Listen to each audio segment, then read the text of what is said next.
Hello, and a very warm welcome to Mining Review Africa. Today we are speaking to Kobus van den Berg, who is the General Manager of Underground Production at the Beers Venetia Mine, and he will be telling us how the company will optimize its underground operations at its Venetia Underground Project, also known as VUP. Welcome, Kobus, and thank you for taking the time to chat with us today.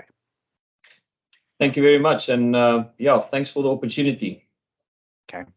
As a starting point, Kobus, can I ask, what is the current status of VUP? Are you still on track to commence production this year? Yeah, I think the short answer is yes. So we are on track to commence with first production this year. It's if you want the long answer, we are currently in the heart of really building up in construction activities, the development ramp up, which we call the pre-production phase, and also establishing our current labor force for production itself via the open pit and also via our tier 1 mining contractors. So there's really a lot of activities and a lot of interactions that's currently going on at the VUP underground, and especially the top of mine where first production is going to come from, at the top levels from 46 level down to 56 level. So there's two phases that we are aiming at this year in terms of our first production ramp up, and the first phase is to start at the 46 level rim tunnel, as we call it, and which is just slightly above the bottom of the VOP, the Venetia open pit K01 pit, and that is where the first production will come from. So the current status is really a lot of interaction, a lot of construction activities that's currently taking place, and the development ramp up, both in the stay in business portion of the mine, as well as the capital side of the mine is now starting to gain momentum. Okay. So Kobus, can you tell me, what are some of the most important factors that needed to be considered for a project of this magnitude? So I think the first thing that you need to understand is, so what is the value of Venetia Underground Mine? What is it going to contribute? What is it currently contributing to the annual diamond production, and what will the contribution be going forward? So, I mean, Venetia Mine contributes 40% of the country's annual diamond production. So following a soft turning in 2013, which marked the start of the underground mine development, the mine is on track to deliver an advanced automated mining operation, which we call the VUP. So there's a couple of things that we would obviously need to have a look at. And the first thing is the underground mine will comprise of two vertical shaft systems. And both of these are delivered through Murray and Roberts Cementation, which is our partner for the delivery of the shafts. And then, we have to look at what is, in terms of the vertical shafts, what will the purpose be of the vertical shafts, whether it's now for personnel transportation or transportation, routing of services, lateral access to the bottom portion, the center portion of the mine, 54 level, 94, 100 down to 103, and also to shaft bottom. So it is to look at your access ways into the mine itself, as well as gaining access to the ore body. So it is the vertical shaft portion, as well as then the decline portion that ramps down for, like you asked in the first question, for first production, where that is going to come from, and that is at the top of mine. Also, in looking to the economical extraction to the kimberlite that extends well beyond the depth limit of the open pit operations, we will mine the two ore bodies at Venetia K1 and K2, which is critically important to understand because the open pit had three areas, which is kimberlite pipes, which is K1, 2, and 3, and the underground portion is focusing mainly on the first two, K1 and K2. These, which extend to the depths of around 1,000 meters below surface, that is where the shaft bottom will also be for the vertical shafts. So the project is being developed into three main construction areas: the top of mine, which I alluded to already, bottom of mine, and then the surface area. The top of mine is the first four production levels from 46 level down to 54 level, while the bottom of mine will then take from 56 level down to 100 level, and which will then be mined through the shaft complex itself. So the top of mine will only mine through the decline system and the ramps up. Then I think other area that you need to consider is the surface infrastructure to accommodate the new complex. Includes a surface terrace hosting a main consumer substation, winder houses and headgears, office complex, change houses, lamp rooms, proto room, which is one of the areas that we really, I think we did it justice. The proto room itself, it's really something that we're showcasing. Concrete batch plant to deliver concrete itself, shotcreting and fibercreting underground, surface ventilation fans, compressor houses, shaft service workshops incorporating the rope store, skip workshops. I mean, we've got fire and process water systems, process water settlers, domestic water tanks, process water dams, fire.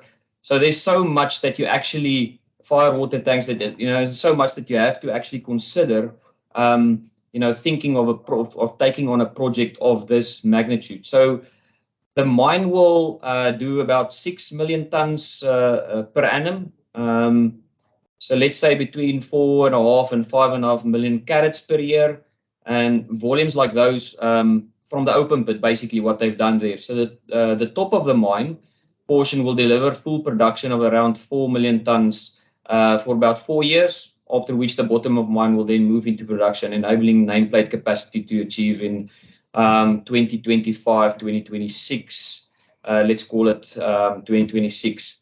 To ensure a seamless, uninterrupted supply of production, stockpile material is building on surface that will be blended with the underground tonnages to maintain the volumes.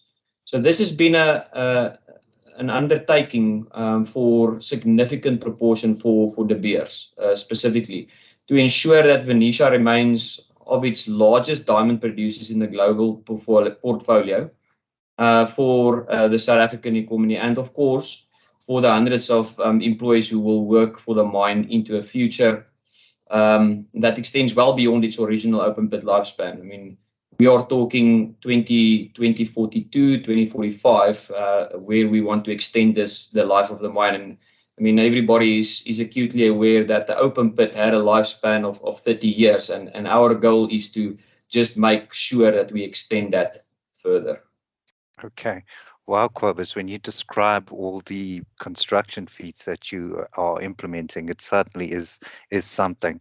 But one of the things that attracted my attention are the water doors, and these can be classified as a major construction feat in itself. Can you explain how they operate and how they will benefit your underground operation? Yeah, so this is certainly a first for us here at the VUP, is the flood control doors or the water doors. I mean, coupled with that, at all the other accesses is the water walls, just to make sure that we keep what we call the wet side and the dry side separated from each other. So in a nutshell, a key part of the infrastructure will be 6 water doors or 6 flood control doors, as we call them, which will be activated in events of water flows into the mine exceeding the capacity of the underground pumping system. So when we are unique in that we don't have a crown pillar above us. So if you look at where 46 level, 49 level, 51 and 54 is situated, 3 of those levels, 46 level, which will hold into the side of just above the pit bottom. Then you've got 49 level, which is right at pit bottom, and then 51 level, which is going down at about, let's say, approximately 20 to 25 meters below pit bottom. So the risk is obviously once you start your caving or start your production up and you hole into the open pit and you are in the rainy season and there's water that builds up into the pit, you are directly linking all of that water with the underground, and then your infrastructure is at risk. So for us to make sure that we keep the infrastructure safe, that's where the whole concept of the flood control doors was born. So the flood control doors is just a way of, when it does rain and the water gets into the underground tunnels, and it exceeds the pumping capacity, we want to have the ability to, in a controlled manner, close the doors. Obviously, there's a full bow tie risk assessment and a evacuation and flood control door closing procedure, as well as then a post the event, a recovery and re-entering into the working places procedure. We want to make sure that we close the doors and safely then control the water so that we can pump it through our infrastructure, our pumping infrastructure. The mine's water management system is in fact one of the most vital components of the entire project, because if you cannot handle the water, you lose your infrastructure underground. And because the deposit sits, like I said, directly below the pit, the potential for flooding is high and must be prevented. In addition to an extensive pumping system, the mine will comprise of these large water doors, separating the wet and the dry side from each other. And then I think the last thing that I just want to mention is first production requires the completion of these. It's critically important that it is known that these 6 doors must be completed before we blast for first production. Because, I mean, we understand that the risk is just too high if we don't have these in place of a flooding event happening during the rainy season. So at full pumping capacity, we can push about 4,500 cubic meters of water an hour to surface. Okay. Now, you mentioning rain and the weather. I understand that you're also installing a weather radar system, and this is being done in conjunction with the South African Weather Services. Tell me, how will this benefit VUP's operations? So, yeah, you're absolutely right. So we have collaborated with the South African Weather Services, or as we call it, SAWS, SAWS, to develop a radar system that will detect weather activities beyond the borders of South Africa. I mean, from, let's go, say, Botswana and Zimbabwe, and will, in time, notify us prior to the events hitting the mine, so that, as per my previous comment, we can act appropriately and evacuate certain sections of the mine to activate the flood control doors and the flood control door procedure.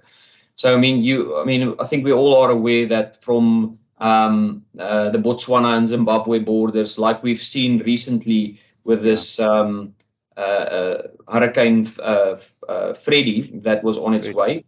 Yeah, so the storms comes from that side mostly from the eastern side of South Africa.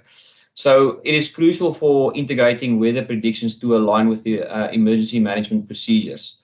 The integration of processes and technology helps with the proactive management of a flooding event, and the weather station will provide detailed data that enhances the South African Weather Services or SAWS ability to predict and alert the mine. These alerts trigger emergency processes integrated with our TARP procedure and then the water management procedure itself. So, like I previously mentioned, when there is an event that we see is coming, we get a notification. We know what the magnitude of the event is, what the precipitation might be in a certain period of time, and it gives us just proper warning so that we can activate the flooding procedure to evacuate people, which is our first priority to getting them safe. And then obviously thereafter, if the event happens, we recover from it. If it doesn't happen, at least it's something that we've put in place, and we will see that as a drill for people to practice on. Okay. Now, earlier on, you mentioned, being an automated mine. What are some of the technologies that you'll be introducing into your operation that enhance both production and safety, as well as save on cost? So, This is something that's that we can talk the whole day on. So I'm going to try and minimize it as best as I can, or summarize it as best as I can. So in terms of digital networks, so fiber optics, Wi-Fi, and meshing technology. So I think everything with regards to digitization and automation underground follows safety. What is the benefit of safety? What is the benefit in terms of productivity? And also, what is it driving in terms of cost and cost effectiveness? So if you look at digital networks, we are talking about, in terms of safety, the connected worker, pervasive communication. Is to have the ability to report observations like HPIs, risks, hazards in real time, and then request guidance and advice. So you will have that ability to, from surface, if you take the previous example of the flood control doors and saws, the control room will have the ability to communicate directly to each and every single worker that is underground, which is just giving you that worker that is connected not only to each other underground, but also to surface and all of the technologies. In terms of productivity, again, the connected worker, to receive work management assignments, updates, requests, work in real time from the workplace. So, for instance, if you have a particular task that you are executing and there is changes in what you have been assigned to do and what you are observing, or with your equipment that you are executing it with, it's just the ability to immediately then, because you are connected, to communicate through to control room, and they can then respond and say, well, what is the best option to react or to respond to in terms of another task or retreating from what you are busy with. Cost reduction, real-time communication reduces delays, and we all know that delays costs time and money. So in resolving issues faster, we will deliver more production on time. And that's where the cost reduction comes from. In terms of the next one, maybe robotics, remote control, and autonomous navigation, safety and health benefits there. All three of the themes enable safety and health for our people by removing them from harmful situations and environments. That's just the long and the short of it. In terms of productivity, robotics, like Spot or the robot dog, yes. I think that everybody's seen that, can do tasks normally executed by us as humans, but under conditions where it is unsafe. So, for instance, when an area has been blasted and there is really poor ground conditions, you would rather send a robot like Spot, the robotic dog, into the area and observe, scan, and get all of the analytics and the data that you would normally have sent a person into to do without exposing a person to that risk or the harm. Remote controlled loading and hauling. So during shift changes, we will be able to do that, which ups the productivity. But also, it gives an extra 3 to 4 hours of production per day, which is more or less 20% increase in production time, which is a significant improvement if you think about that. Only adding 1, 2, or whatever the case might be, loaders operating remotely into areas where you've got re-entry periods, or maybe into areas where there is a risk involved where you don't want to send a person in an LHD to go and load an area. Autonomous navigation, tractors, mining machinery, autonomously handled tramming, enabling humans to remote control more than one machine at a time, increasing productivity as more areas can be productive with a similar operator headcount. So it just also talks to the productivity portion of it. I don't want to bore you too long with it, but maybe I can go to machine learning and artificial intelligence. That's something that we're also looking at into the future. In terms of the safety benefit that we're looking at is, humans can be removed from harm again. Blasting fragmentation analysis normally is done after the blast, and image processing can be used like photos from an LHD to identify through machine learning the fragmentation sizes, And this can be done with each load providing safe frequency inputs into the blast design. And it's just taking that then a step further to the analysis that you are doing, putting that back into our processes, our planning processes, and see how we can better that fragmentation portion as well. And there's obviously productivity and cost reduction in, benefits to that as well. The last one I think I just need to touch on is maybe work management, and part of the Anglo-American operating model, which we at the Beers is also obviously adopted and busy with executing and implementing. Work management, delivering an integrated schedule. That's the cornerstone of the operating model. So business process re-engineering and integration of systems results in integrated seamless work management and task execution platforms. And that's linking human planning to autonomous machine execution of hazardous tasks. So there's also a safety benefit in it. Another benefit of safety is obviously you do the right work at the right place and time with the right resourcing. And that's now human, equipment, environment, and consumables. And it has been demonstrated to be more predictable and results in a more stable or safer task execution. In terms of productivity, it's just ensuring everything is in place for a task to proceed to get the results in efficient execution of a task by removing any delays. That's just to summarize that in a nutshell. There's obviously a cost reduction benefit as well. It's minimizing the delays in any process where there is delays. It just costs the opportunity. There's costs involved. So applying integrated planning and work management principles results in effective, efficient, predictable processes, which just becomes a stable process that you can say, well, we can predict the outcome going forward, and you can streamline your costs along with that. I mean, I can really go on and long, but I think that's in a nutshell what we can talk about. Wow, Kobus, talk about the mine of the future. That really is something. But now, technology aside, how are you going to ensure that your workforce is equipped with the skills needed to operate an automated mine? So I think it's definitely the automated mine is something that we need to have a look at. But just taking a step back in transferring of skills is really a big component and a big lever for us for the Venetia Underground Mine.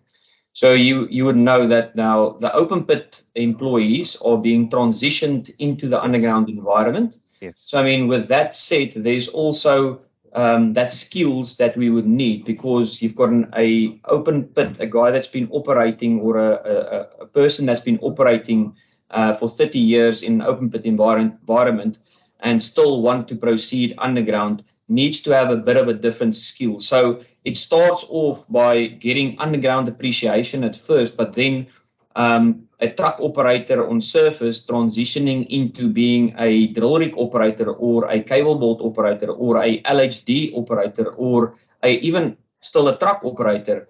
It requires a different skill set. And we've actually partnered with one of our tier one mining contractors, Redpath, to assist us in transferring skills. So a core group of expat operators that is making sure we pair up the transition employees with the expat operators in terms of learning them and teaching them the skills of how to operate the pieces of kit underground for the underground mine.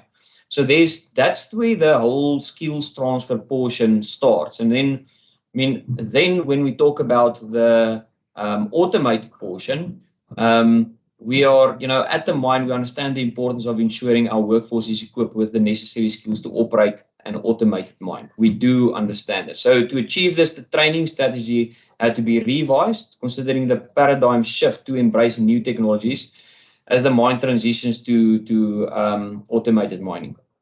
The transition from open pit to underground has demonstrated a complete shift of mindset, so as well as new skills. The people transformation aspect has been approached through several perspectives, including assessments, training, and skills transfer, like I said. So the one area that we have focused on in collaboration with our simulator manufacturer, Tharotech, as a training management system is being implemented to provide a variety of functions through dedicated service. So this includes more than 300 modules for, let's call it self-paced, or as we call it, e-learning, which will comprise learning related to the mine safety, induction programs, codes of practice, our COPs, procedures, and security as well. So additionally, we also have what we call a clicker system, and it's a very simplistic e-learning system where you've got this electronic ability to assess people while they are in a group sitting next to each other, having it's like a phone on your person, and you just click assessments, and that analyzes you according to whatever learning tool you are being assessed on. So the training management system will host the results of simulated training, which is something that we really do boast about in our skills development center. While its integration into the human resource information system will ensure seamless updating of the legal certificates such as inductions. Other features of the systems include electronic assessments using tablets to minimize paperwork. It's something that the mines are historically known for, is a lot of paperwork that needs to be done by your operators, your line supervisors in terms of miners, your frontline supervisors in terms of your shift supervisors or mine overseers. And what we are looking at is tablets to minimize all of the paperwork. And I mean, it's also environmentally also just friendlier, and that's part of what we are driving socially as well. Electronic signatures to make stuff a bit quicker.